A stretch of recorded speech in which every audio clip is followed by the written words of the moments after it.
I'm not ready. I'm not ready. It's fucking freezing. It is 32 degrees outside, but it's supposed to get warmer all day. Like, my phone is not used to me being up this early yet, and it's like my everything is not. Okay, by 1, it is supposed to get up to 60 degrees. 60 degrees. Thank you. 60 degrees. It's supposed to be around 1 o'clock, 60 degrees, and I am stoked. So excited. Jess and I are going to try to rush through vet day. Not that you can rush vet day ever. Thank you. And whenever we finally do get through vet day, we want to go get our nails redone. I'm going to call Ari and see if she has an appointment for us. But yes, so I will tell you guys, I was just literally laughing on the phone with Jess about how people seem to be very concerned about what. Did I get sleep? Yes. I got home last night from the barn around, I don't know, I think it was like 12:30. And then I woke up this morning at 6. And of course, I think I told you guys that I joined the gym. I don't know. I think I had made that very clear. But anyway, today was my first day to go and do that. So I'm not ready, but I did it. And I'm done with that. And now I'm going through McDonald's, because isn't that what you do? I've been to the gym, so my fucking heart rate has been up. And anyway, I went to the gym this morning, and now I am running through the drive-thru because I'm fixing to head to my farm, obviously for vet day. So that I can help with that and to clean stalls and to do the things I need to do at the barn. But yesterday I did a lot for me physically. So grateful for Colton. He came and helped us, but that's Jess's boyfriend. But let me tell you guys something. I honestly,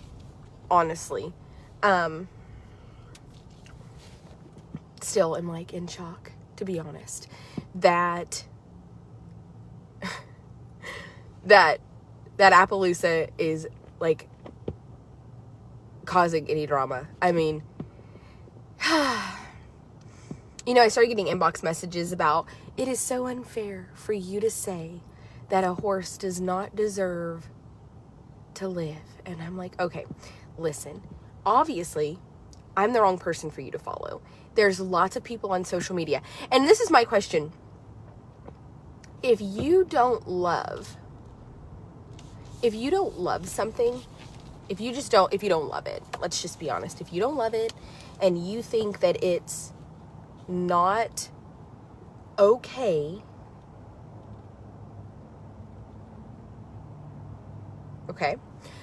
why follow it? Why not go find something that you do agree with? Like, am I the only one that has that mindset?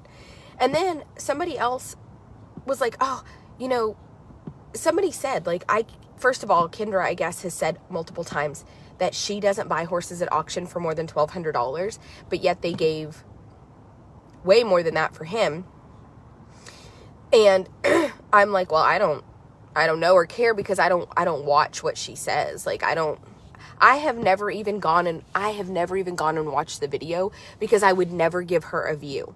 I would never give her the satisfaction of having my view, ever, not in a million years. So other than the screenshot of just the actual horse himself, like where somebody showed me that he was there. Thank you. And somebody said, well, maybe she knew he came from you. And I'm like, nope, there was no way, because I really didn't know until after the horse trader told me he sold. Thank you. I don't know what else I thought I was supposed to get. My brain for a second was like, check your bag. Oh, Lord have mercy. Why not? So it's not even about age. Let me explain something to you guys. This is something I want to tell you. And this is something that I think that when I say it, all of you will have to agree. For me, I did not want Star Party, you guys. Let's kill this Star Party and get it knocked out of the way so that we can move on. But, listen, if I choose not to spend my time and resources on a 15-year-old reservation Appaloosa that Jess really is a little bit afraid of, that Tylen clearly didn't get along with and that I don't really like, that's my choice. It was my choice because I owned him to not put my time and resources into him. Now, it is their choice to put their time and resources into him. And what I don't like and what I can't stand is that for me, I didn't cause any drama. Like, you don't see me bashing the reservation or bashing the people he came from, like needing to pretend like I am. No, like, why can't you just make a decision with your livestock and it be okay? I mean, I made the choice not to put my time and resources into a 15-year-old Appaloosa that Jess is afraid of, that Tylen really didn't get along with. That was my choice. All right, you guys, we're about halfway through the star party, so if we can get this sucker knocked out would be amazing so that we can move on. Because I always get hung up on the star party, and I'm like trying to, my brain loses focus. So please send stars, please send stars. But just think about it. I mean, I bought him. He was no good for me, for my program, for what I'm trying to do. I didn't feel comfortable rehoming him to any of my customers. He has kicked Jess. Is Jess ugly? Absolutely not. Jess is actually overly kind. So at the end of the day, let's make it very clear that he had been aggressive in the stall, probably out of fear. I understand that. We have no idea what happened before he came to me. I understand that. But at the end of the day, it's like a dog in the dog pound that bites. It doesn't matter what actions led to that reaction.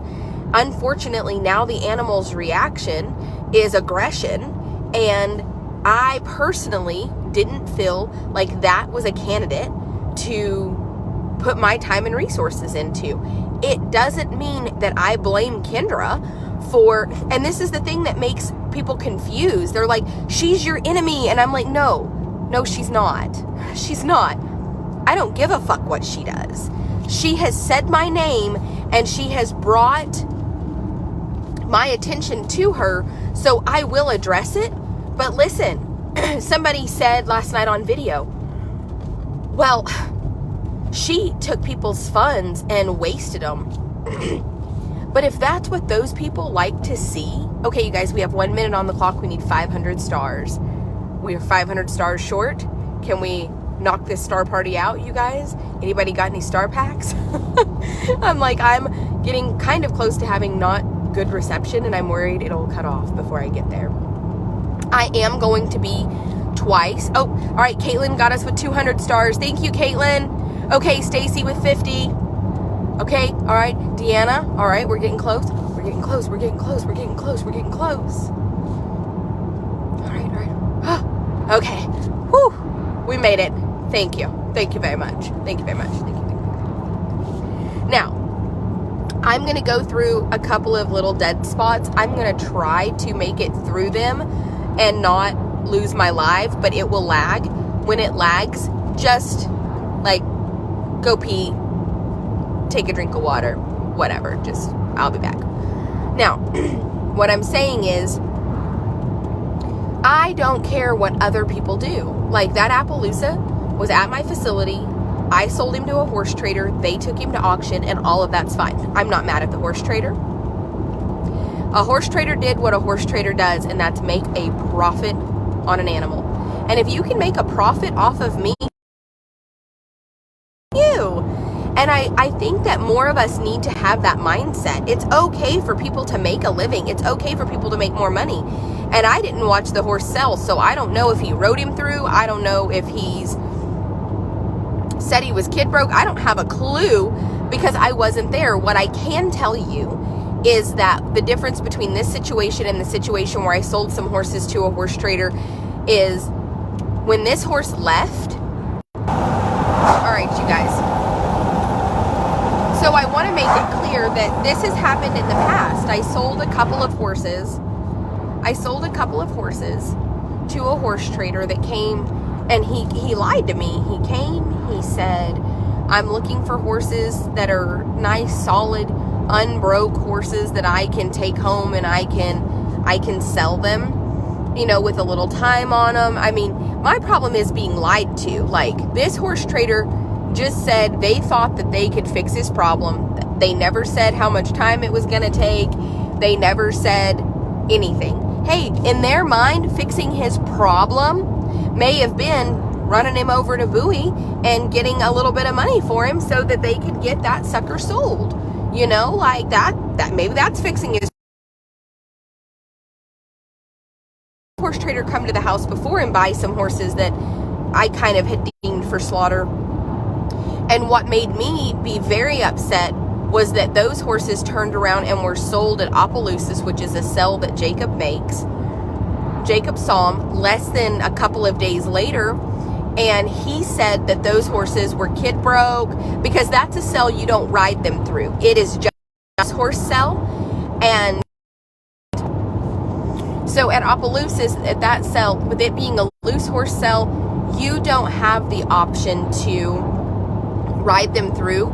So people really just have to go off of what you say. You don't, like, if somebody tells you a horse is broke at Bowie and you're not riding it, that's on you. Like, that's on you, because they do have the ability to ride them through. Like, they've chosen. Okay, biting my fingernails, imagine that.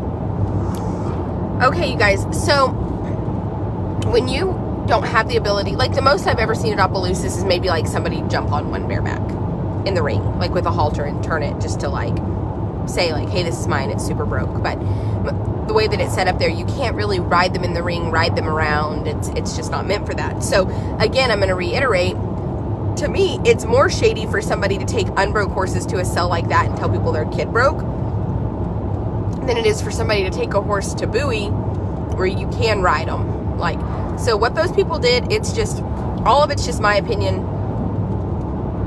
It's just my opinion. It's merely my opinion. I have one. I have an opinion about everything. But at the end of the day, I'm just going to tell you that the people that are in the hate group or in the ugly truth group, and people like Kendra, if you don't agree with what I do, it's okay. Like, it's totally okay. And at this point, I don't think, I'm not a 501c3 rescue. So I've seen Jennifer Merrick go after, she is the author of Shed Row Confessions. She says she's not. But then she got sued on Judge Judy. It was like a whole fucking thing. I don't even know. It was like a whole fucking thing. And at the end of the day, she's been sued. She lost. She had to pay like restitution to somebody, like whatever. I didn't really watch it, but she's the one that's like an admin of like the ugly truth group. So like, she's been at this for years, and she is a habitual attacker. Like, what she likes to do is create groups around a negative connotation and get people stirred up. And I want to say that like Janine Limby is very similar. She's been like an animal rights activist for a very long time. There's videos from years ago where she's like talking about like, you know, like on YouTube about like advocating for animals, and all of that's fine. It's fine to advocate for animals. What isn't fine and what shouldn't happen is, if you don't like the way that somebody else is advocating for animals, you shouldn't turn their narrative into an ugly truth just because it's not the way you would have done it. Like, I will say this. Every time these vigilantes go after somebody, go after rescues, while it might be entertaining for those people sitting in that group that are being entertained, you have to remember that there really are animals caught in the crossfire of this. And so what I'm never going to do to Kendra especially is sit and have like bash sessions regarding her and her effort, because at the end of the day, I don't care. Like, don't talk about me. I don't know if you guys have noticed this. Like, don't mention my fucking name and we're all good. We're all Gucci. I would never go out of my way to discuss Kendra. I would never go out of my way to discuss another effort unless my name directly is brought up and I am summoned, like from the pits of hell. So For those of you that will say like, oh, Tara, but you're no better, that's not true. I absolutely have never said, hey, let's sit down and talk about the way anybody else has done something unless my name has been brought into it. Now, do I feel like I agree with the way Kendra does things? No. Would I do them the way she does them? No. But does that make her wrong? Absolutely not, because it's her effort. She wakes up every day. She does it to the best of the ability that she sees fit. And while her and I have very different viewpoints, that is what America is based on. We are allowed to see things differently. What I don't like is the narrative that if you don't do things my way or you don't do things in a way that they benefit me, I have to bash you. And I'm just not ever going to stoop to that level. Like, if she wants to fundraise and use her gifts of funds to go buy that Appaloosa because it made her feel good and it made her following feel good, what the fuck ever. At least he didn't get his head cut off. Like, good for them. Bravo. Now on to the next one. What I don't agree with is using somebody else and their name to have a platform to speak on for attention. And that is exactly what she has done to me, and it is not okay. Elkhart did it. Not okay. Not okay.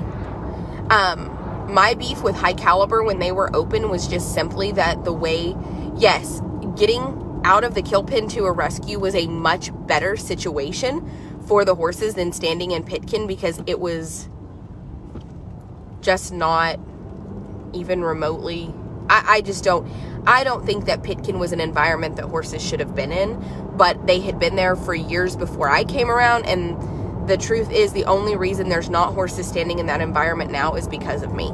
And so I am very proud of that. I am very proud that I didn't agree with that. I'm very proud that regardless of how much hate I got, I didn't fold. I didn't say, like, I just can't stomach this. I need to, like, the truth is, I got the facility that the horses deserved. Period. Like, period. I did this on my own. Like, 9 years of putting up with a lot. And so I'm very proud of that. Now, do I feel like my effort trumps other people's effort? I think that everybody that steps in to advocate for animals helps an animal. And so, like, it doesn't matter how many numbers I do. And let me reiterate this. I can do 3,100 animals and somebody else do one. But to that one animal, their effort was more important than mine because they saved that one animal. So I want for you to understand that I am very, very, very, very common sense about things like this. So to that Appaloosa, her effort is much better than my effort because my effort was unwilling to continue to accommodate him. So Kendra's effort for that particular animal trumps mine. She's willing to take 15-year-old. And at the end of the day, for you guys as viewers, what it comes down to isn't whose effort is better. It's honestly, and I tell people this all the time, all of us do the same thing. We all create content. We all rehome horses, even horse traders and horse sellers. So what you need to decide for yourself has nothing at all to do whatsoever with whose effort's right, whose effort's wrong. Like, one, who do you gain the most entertainment value that actually brings you joy to your life? And what role in their rehoming or in their effort adds to your joy? We got my Capri Sun straw. I've been whittling away at it. So my next thing is, I am fine.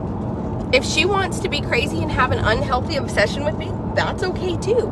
I'm not the first person that any of these people have had an unhealthy obsession with. And that's okay. So what I ask is very simple. Like, if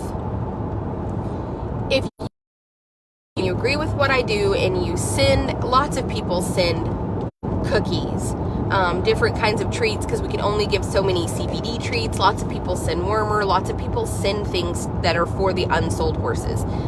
So if watching my content makes you happy and you feel like that is something that you look forward to every day, that's a great thing. And if you're somebody that's in the hate group and you, so my thing is like, if you're in the hate group and you still watch what I do every single day, that's fine. I still get a view from you. But my next question is, if you want to discuss those things and you want to talk about it, why would you not talk about it with the only person that has the ability to change it, which is me? What good does it do any of you guys to go discuss everything that I do in a group of people that have absolutely no control over it? Like, okay, so you think that I'm rude. I've hurt your feelings at some point. I've hurt your feelings. I've said something you didn't like. You have felt personally victimized by my words. At the end of the day, what on God's green earth would make my opinion so fucking important to you that you not only got your feelings hurt by it, but now you constantly go in a group of women and discuss me? Why am I that important to you? Why am I a thought? Why am I living rent-free in your head every fucking day? Can anybody explain to me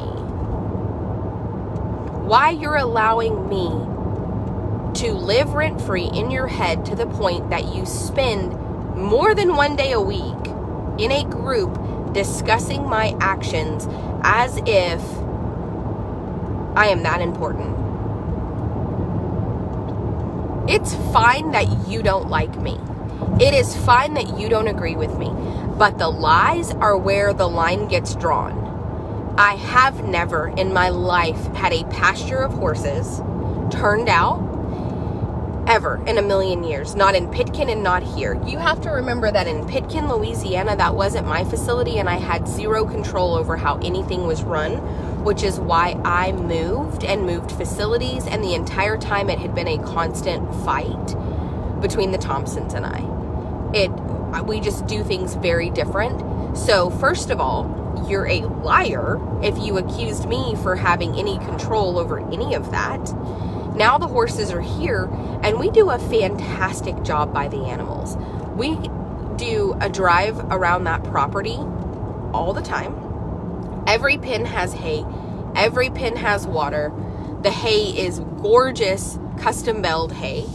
And as far as feed goes, we fed Purina forever. And we recently just switched because Lone Star Mill offered us kind of a decent deal. And I actually don't think I like the feed. I think that I don't like it. And then I've been a Nutrina lover forever. We fed Nutrina in Louisiana to my personal horses. And so I've contacted Nutrina because I actually think that, but the problem is Nutrina is having issues with Pro-Force Fuel, which is the feed of choice for me. So I have a very big program compared to most people.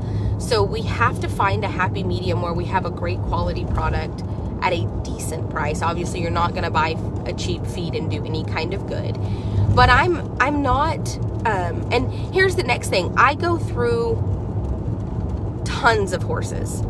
And everybody wants to say that I pad my numbers and I this and I that. Well, let's see. We have 13 stalls in one barn. We have 14 stalls in the other. They're full. My own personal horses. Then we have 40 horses on the internet. And then I have, so that's 40 plus my personal 40. That's 80 plus 28 in the barn. That's 78. Plus we have 30-ish unsold horses, 30 or 35 unsold horses that are not videoed yet. So we're already at like between what's on the website and there, you know, now we're at one something. Plus I think I have 40 horses right now that are being boarded with me. So just do the math, like that's 70 of unsold horses. There's about 70 listed horses and unvideoed horses. Then there's 40, so that'd make 110, including the horses being boarded. Plus the barn horses are another 28, so that's 110, that's 130. 138. It's 138 plus my personal horses, so 178. We have roughly 178 horses, and that's like not including the ponies.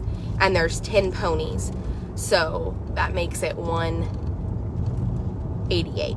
And those are legitimate, like just square. I round up to 200 just because it's easier to be like, we have like 200 horses on hand. Maybe I should round down and tell you guys 150. Maybe people would feel better if I rounded down. But at the end of the day, like, it makes me laugh that I just round up just for the sake of not having to sit here and like actually figure up the numbers. And then people say things like, she can't even keep her numbers straight. She doesn't even know. I honestly, until we have a state audit where they come and they do a head count and then start pulling the Coggins on everything, because they do it. I mean, they just did it.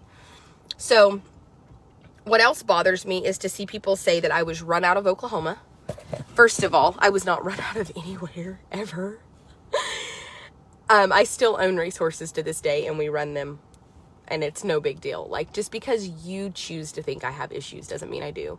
Say I was run out of Louisiana. I could go back to Louisiana tomorrow and do business. I just don't want to comply. I don't want to comply to the government there, and that is my choice to not want to go by democratic viewpoints and get a dealer's permit. I don't want to do all of that. I don't like it. I don't want them in my business further. And I think that me and everyone included can say that.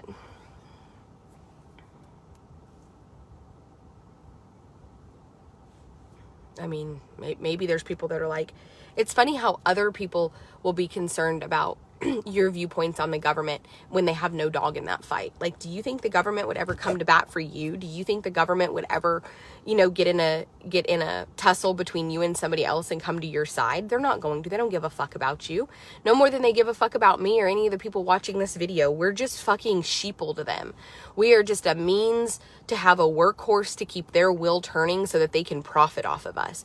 Me and you and anybody that stands up for them are dumb, because we literally are the backbone of America on our little hamster wheels, just running our fucking asses off so that the government can profit off of us. People want to talk about how we don't have slavery in America anymore, and you're right. We may physically not individually own other human beings, which we never should have been able to in the beginning. But if you think the government doesn't own us, like, you might want to just kind of fucking take a peek. I mean, we are for hire is what we are. We are for hire labor, and it is not, I mean, yeah, it's a no. And you know what? I probably would feel better about it, but I even feel like those people that need government assistance, there's lots of people out there that end up needing government assistance. And I have a thought process on that too. Like, I think that there's individuals who need government assistance, and I'm glad that there is an ability for them to get help. Like, I absolutely feel like we should help those who need it.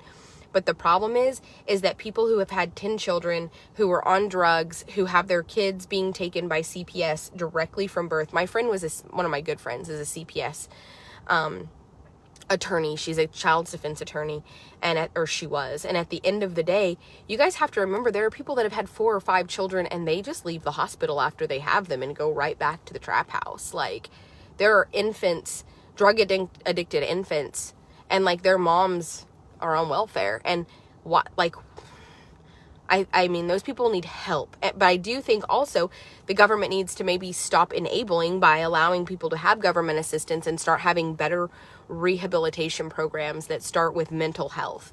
I think a lot of people get addicted to drugs because they have mental health issues. But I have my own viewpoints on all things, and I don't think anybody who's ever needed government's assistance by anybody's standards are bad or shouldn't receive it, or there is a place and a need for it, and it's a blessing. With that being said, I also feel like there's lots and lots of people that take full advantage of it, and it hurts the people who truly need it.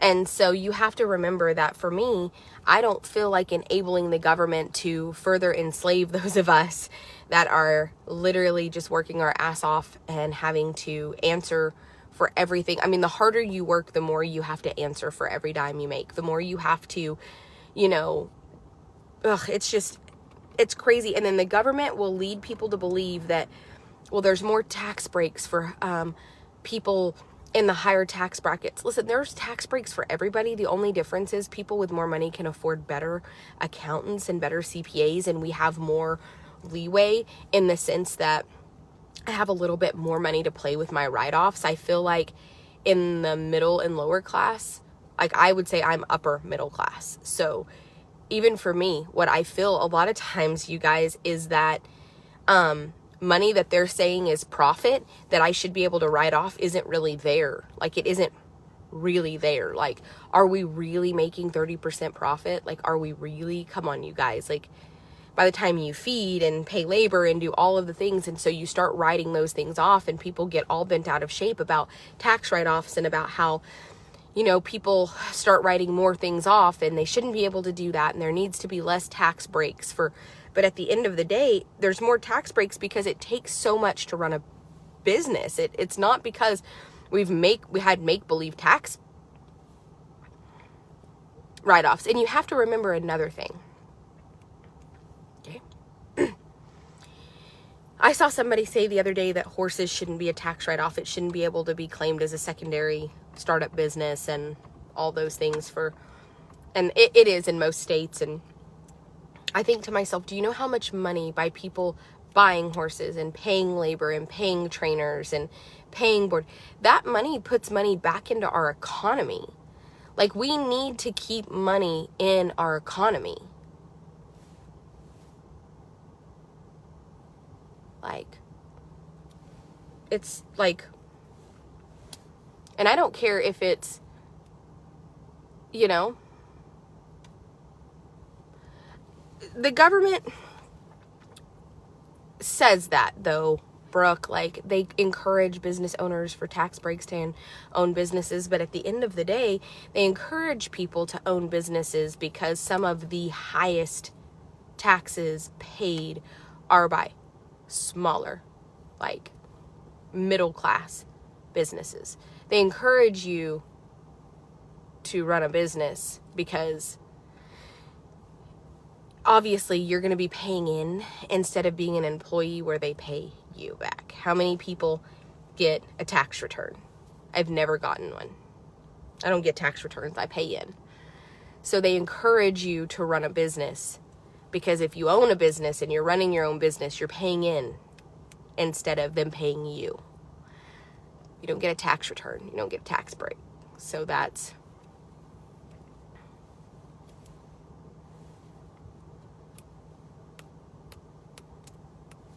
There you go.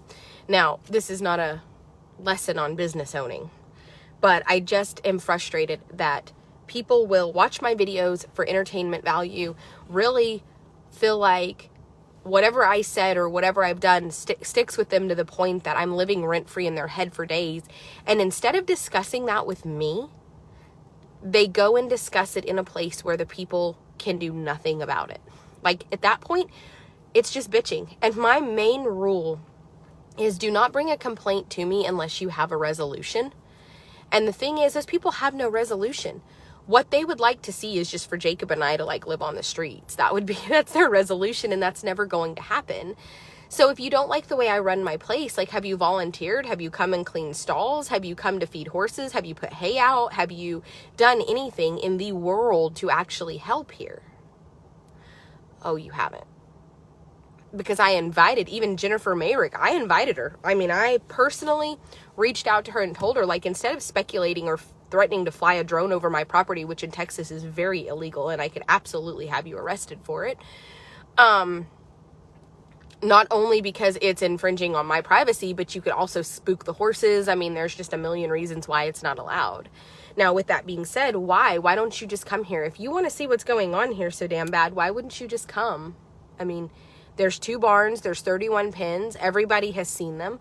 The pasture in the back, we turn the donkeys out quite a bit so that they can go graze it. I used to have some longhorns back there. This spring, I'll have more longhorns back there when the grass gets better.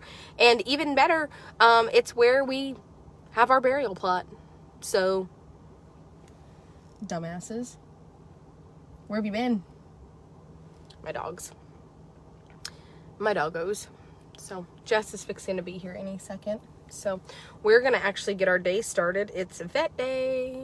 Blah. I said I wasn't going to do this anymore, but here we are. My TikTok is the Horse Trader's Diary. Yeah. It is. And anyway, so I hope this is just food for thought this morning. My phone is not even ready for me to be up yet. My get up and go to the barn alarm starts at 8:15. What?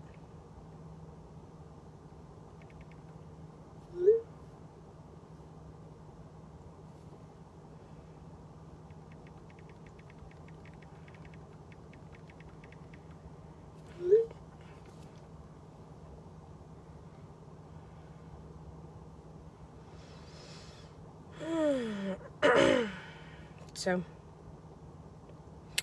Ashley Smith is unfortunately getting banned because this is 2022 update on the U.S.-Mexico horse slaughter trade. Although 18,000 U.S. horses died in Mexico slaughter plants in 2021, the numbers reflect a substantial drop from the 29,716 horses who were sent to slaughter in 2020.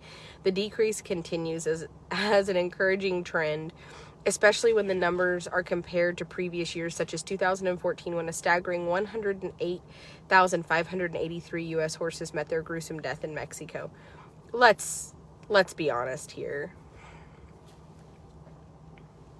They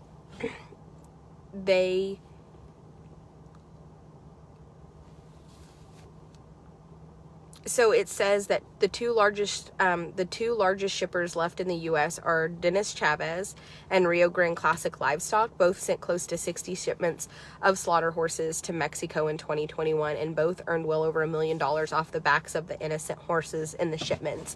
Rio Grande Classic Livestock is owned by a man that has racehorses, and they never bother him or his wife. Like, they never go after them at all whatsoever. And it makes me wonder, like, why? Like, is it because other people like Mike and Jacob and have just found a better way to do things? Is it because you can't track what they do? Because much like the government, they just think, you know what, I'm going to do what I do.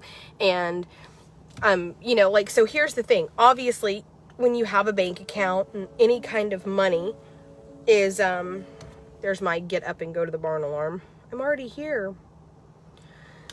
But, I mean, man, this is why it's so much easier to do things the way we do.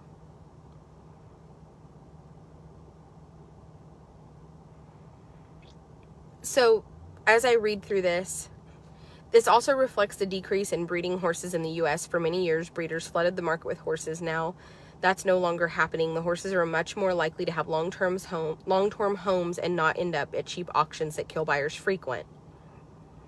I am hoping to have Congress reintroduce the Prevent Cruelty Equine Act of 2009. Try to save the horses one by one is too stressful. This act banned shipping across borders. The SAFE Act does not actually ban international shipping. So Ann Wright is correct. The SAFE Act does not prevent slaughter in any way, shape, or form. It's just a feel-good bill that makes people feel good about themselves. It's disgusting, blah, blah, blah. Blah, blah, blah. Thanks for the video of the American Mustangs at Mexico. A lot of horses get shipped to Canada via Indian reservations. Okay. So these people right here all have an opinion, and I'm going to tell you, I mean, I read their opinion, and I'm not, if this is how you feel, it's no problem. But when you hide outside of places and try to video from afar, are you really getting an in-depth look at what people are really trying to do?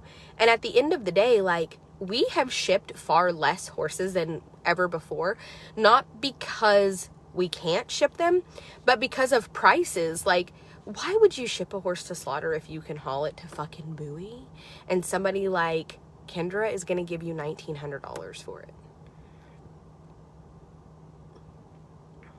And I actually asked the horse trader if he didn't mind sending me a copy of his bills, because he said he only got $1,600 for the horse. So, I don't know.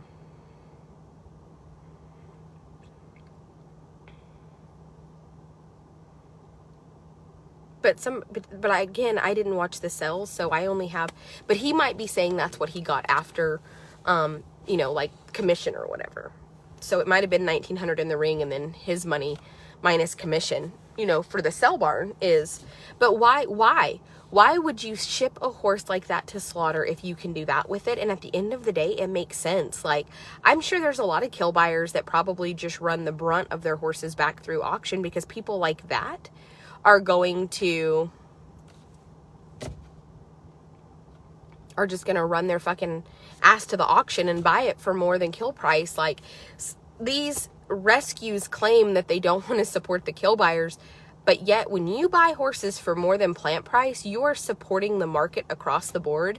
And if you will give more than slaughter price for a horse, you're just buying a horse at that point. You're not saving it from slaughter, because, and I do agree with that. Now, what I will tell you is there is another very slippery slope there, to where you can say, I'm not saving it from slaughter, but I am getting it out of the auction barn environment. I don't think this horse needs to be traded on. I don't think it needs to go through multiple auctions. I think it needs to decompress and find a home. But then the narrative of horse traders are bad starts. And I don't think that all horse traders are bad. I think there's a lot of great horse traders that have good morals and really want to sell good quality animals to good homes. And that's literally the truth. And I think that when we start addressing the fact that some of these horses get on that trader Ferris wheel where they're going through multiple auctions, it starts to give people the mental picture that horse traders are bad, or that horse traders don't want what's best for the animals. And that's not true either. There's lots of great horse traders out there. Lots of them. My God, Jess, where are you? Let me see where my little boo is. I want to make a joke about it and be like, the haters will say she quit. About 82 cents, Susan. 82 cents is what, for 1,000-pound horses, is what Jacob got for the last ones he sold.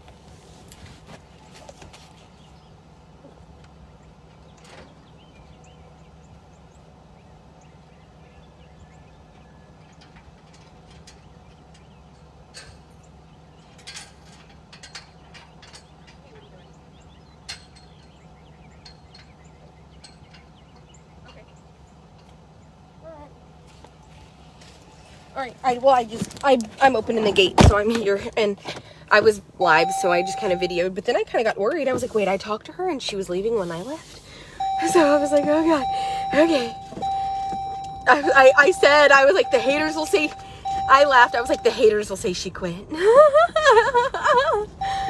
I'm like, no, I was more worried that she had a flat or something. Hey, I need you to go up the back steps, if you don't mind, into that house. I have PTSD and can't do it. I just honestly can't be in there with the cigarette smoke like it is. I cannot believe that house smells like a fucking ashtray like that. I'm so fucking disappointed. But I need to just go from the back and then lock the front door and put something behind it. I appreciate it. Thank you. All right. I begged them not to smoke in that house. You guys remember how cute that house was when I lived in there? Oh my God, I don't even have words. Have you guys ever felt that way? You walk in that house and it smells like an ashtray. So does anybody have any recommendations? Does anybody have rentals? What would you do to get the smell of cigarettes out of a home once? I mean, I know it's very hard, but I know there's somebody out there probably that has rentals. We took all the curtains out. Pull the carpet up. We're gonna do the white paint on the floor that'll, you know, kind of seal the floorboards and put new floors in, but we're gonna have to do something because there's just, I walked in the door and instantly, like, my eyes and my head were like, oh no, no. So I can't even go in that house now. Open up all the windows. The walls will have to be cleaned like with a mop. Okay. There's a special paint for walls to remove the smell. Okay. And I just wonder, with me being allergic to nicotine, is it just going to cover it up and still make it to where that house will bother me? Or is it actually going to They have smoke eater candles. Not sure how much that would help. Okay. How disappointing is that for you to tell your staff, like, hey, make sure that you don't smoke inside. I'm allergic to cigarettes. Air purifier with ions is $125 on Amazon. Smell be gone within an hour. Okay, air purifier with ions. Perfect. Water and bleach to the walls. Let it dry, prime, and paint. Any carpets have to go. Air purifier.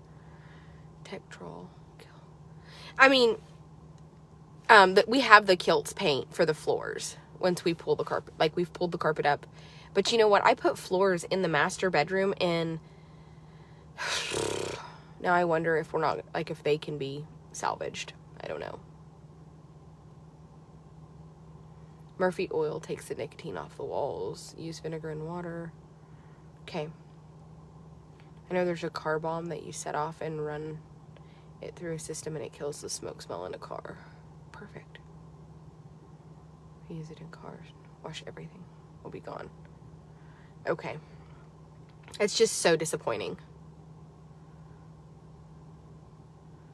Yeah. And I will tell you that every single person blames it on the next one, and I'm like,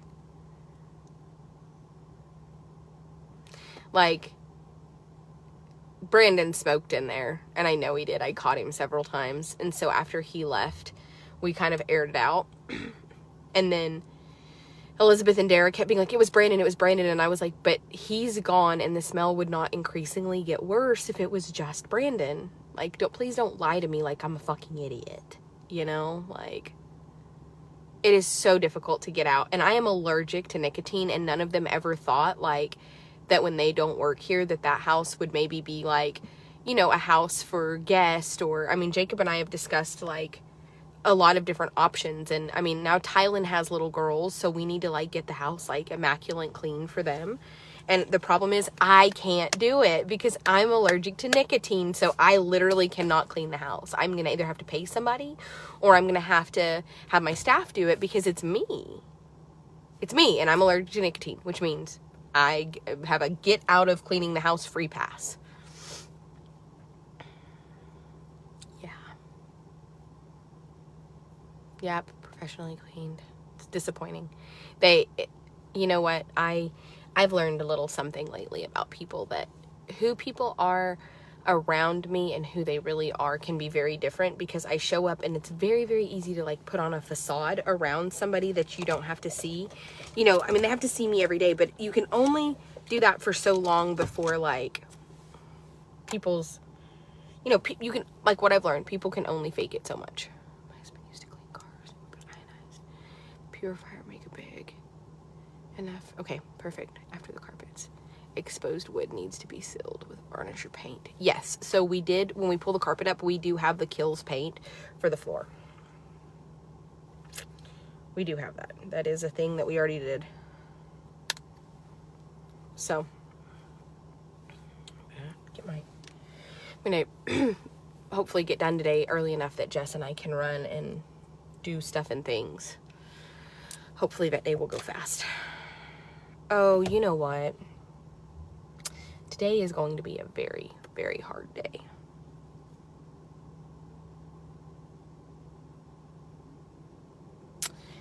I know. When they get done at my place, they're going to Jess's to put her barrel horse to sleep. I forgot about that.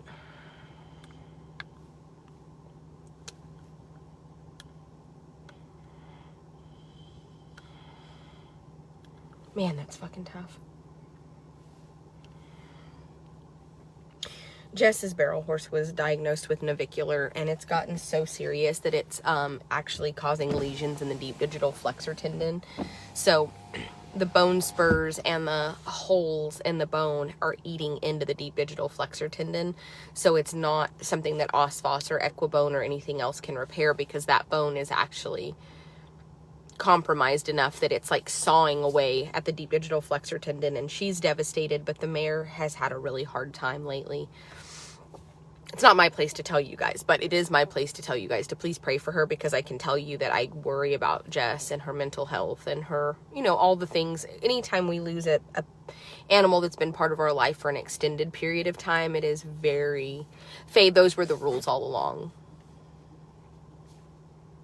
Those were the rules all along.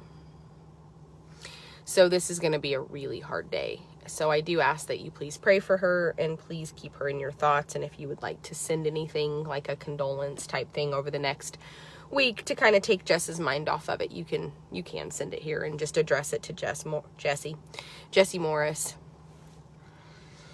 I forgot that that's today.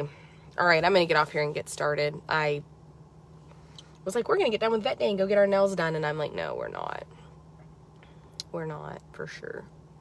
We're for sure not going to do that. We are for sure going to, unfortunately, not be able to do that.